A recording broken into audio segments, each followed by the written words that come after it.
ایک ایسی امیگریشن جہاں آپ کے لیے زبردست اپرچونٹیز موجود ہیں اور یہ آپ کے لیے بیسٹ چوائس ہے۔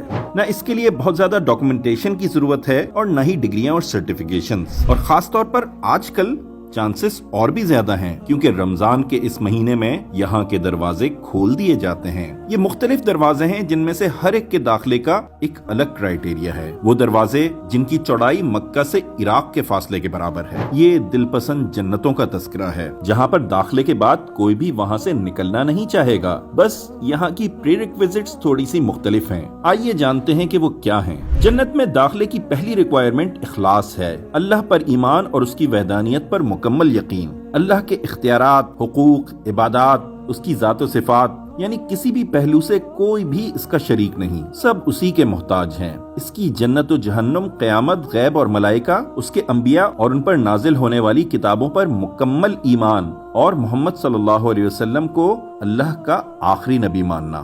اللہ کی جنتوں میں داخلے کی دوسری شرط یہ ہے کہ نماز قائم کی جائے۔ جنت کا ایک انٹری پورٹ باب الصلاۃ ہے۔ دیکھتے رہیے کہ اس دروازے سے داخلے کے لیے آپ نے شرائط کو پورا کیا ہے۔ آپ کی نماز اس خوبصورتی اور ادب کی حامل رہی ہے جو جنت کے باب الصلاۃ دروازے کے لیے ریکوائرڈ ہے؟ اگر نہیں رہی تو اب بھی وقت نہیں گزرا۔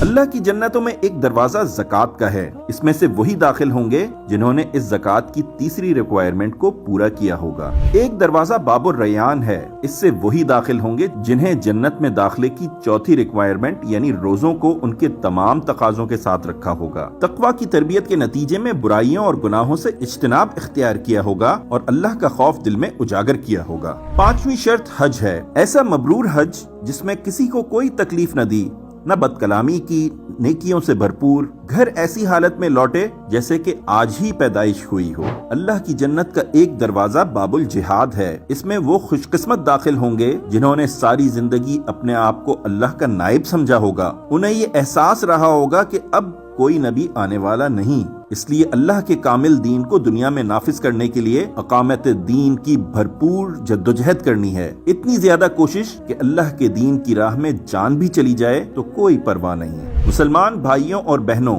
ہم دنیا کے چند دن کی آسانیوں اور اچھی زندگی کے لیے ویزوں اور ان کی شرائط کو پورا کرنے کے لیے کتنی محنت کرتے ہیں۔ اس کے باوجود یہاں ہمارا قیام ٹیمپریری ہی ہوگا، تو کیوں نہ اس جگہ کی شرائط کو پورا کرنے میں محنت کریں جس کا سکون ابدی ہے، جس میں نکالے جانے کا کوئی خدشہ نہیں، جس میں نہ کوئی بیماری ہے نہ موت، جس کی آسائشیں نہ ختم ہونے والی ہیں نہ پرانی، جس زندگی میں فقط نعمتیں ہی نعمتیں ہیں نہ ختم ہونے والی۔ یہ رمضان ہم سے رخصت ہونے والا ہے جس میں جنت کے داخلے کی خصوصی مہم چل رہی ہے۔ اللہ کثرت سے جنت میں داخلے کے اجازت نامے دینے کو تیار ہے، اس لیے اے بھلائی کے طالب آگے بڑھ اور شر کے طالب رک جا۔ تو کوئی ہے جو اس خصوصی پیکج سے فائدہ اٹھائے؟